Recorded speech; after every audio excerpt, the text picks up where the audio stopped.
Welcome back and thanks for staying with us. So the Moral Regeneration Movement, the Catholic Bishops' Conference and the South African Council of Churches will today hold an Interfaith Summit to launch an ethics charter ahead of this year's elections. The gathering is taking place at Christ the King Cathedral in Berea, that's in Johannesburg. The clergy there is hoping the charter will foster discourse about running an ethical election this May. The chair of the Moral Regeneration Movement is Father Smangaliso Mkhatshwa, who joins us now via our video link for more.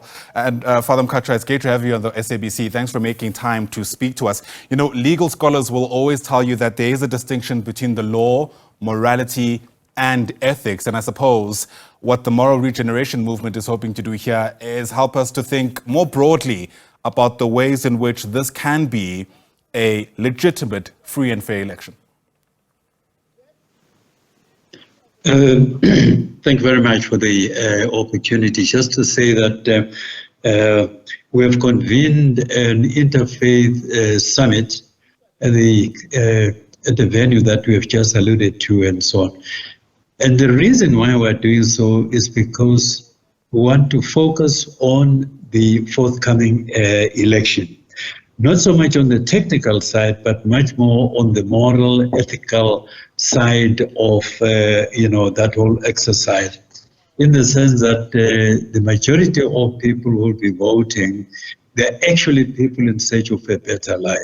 They're looking for ethical leadership. They're looking for to promote the common good in the areas where they actually live and work and worship.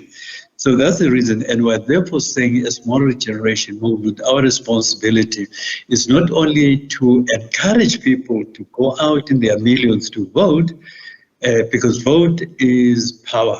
Vote is actually their word to the government and to the rest of society and so on. What we're then saying is that please make sure that you exercise your vote responsibly.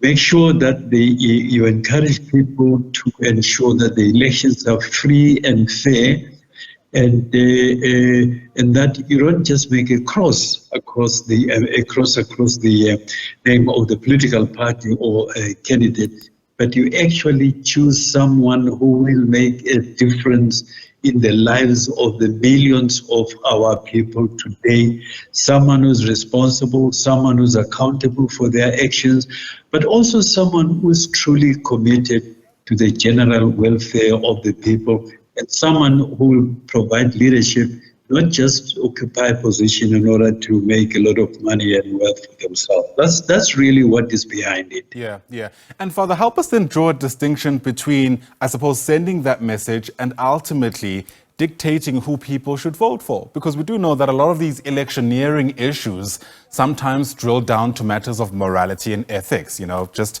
when you think about laws around abortion, what we say around homosexuality in our country, issues to do with corruption, etc., etc. How do you then balance these two things of calling for ethics and morality without ultimately cancelling some parties for the people who are listening to you? I don't think we move from the premise that in a way we should guide people in any channel, in any specific way.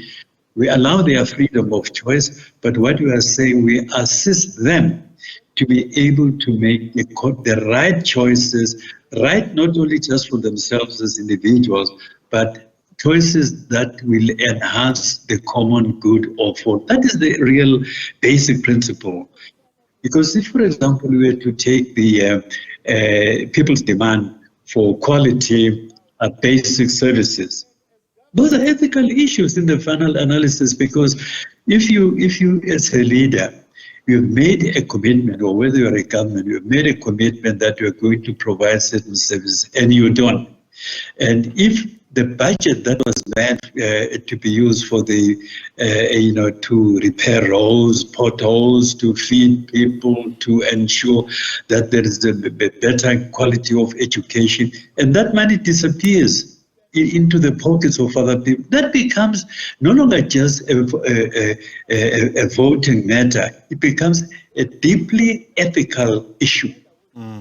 Absolutely. You know, Father, I'm always astounded by the number of politicians who end up in churches in an election year. And this past Easter was, I think, a case in point. What also further astounds me is the platform that these politicians are given in those particular churches. I mean, you have people being handed pulpits to send whatever message they want. And I wonder, from a moral and ethical perspective, if that is advisable for church leaders, given the fact that, dare I say, we know politicians around this time are likely to be there for political expediency and not for divine intervention in a traditional sense, if you know what I mean. Yes. I think what we need to bear in mind all the time is that the church should actually not take sides, political sides in an election. You allow people to choose their own party, to choose their own candidates because they have confidence in that party or its leadership. And I think that should not really be tampered with. That's why in any church, it's important to make sure that when you have got politicians visiting there, because they are trying to canvass for votes and so on, you need to bear in mind that your congregation, in terms of political affiliation and choices, is not homogeneous. There are people, they will probably belong to all these parties that have cropped up and so on. And therefore, you need to respect their right to choose, to make their own free choices. I think that it becomes almost a moral issue.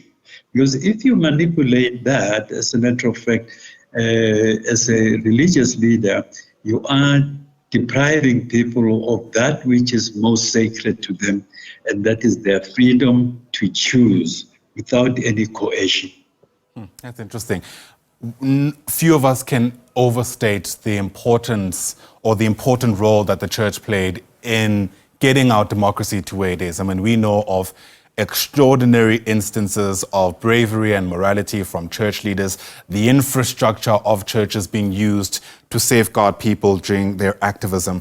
And I wonder what your assessment is now of the role that the church continues to play in moving us into what many people believe is a new era of our democracy.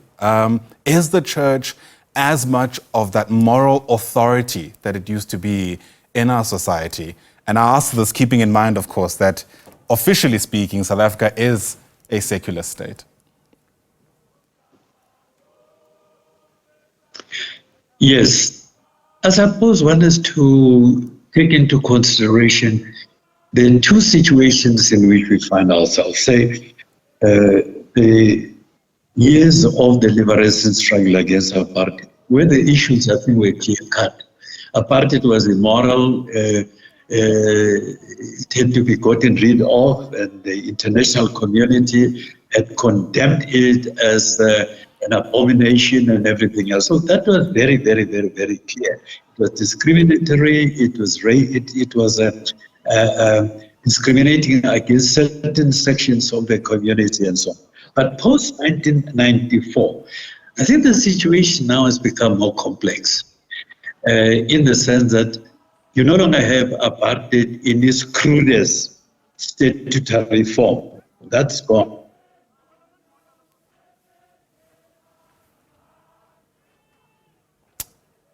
Oh dear, what a pity. It looks like we've lost our connection there to Father Mkhatshwa, who I think was really getting to the meat of the question I had asked.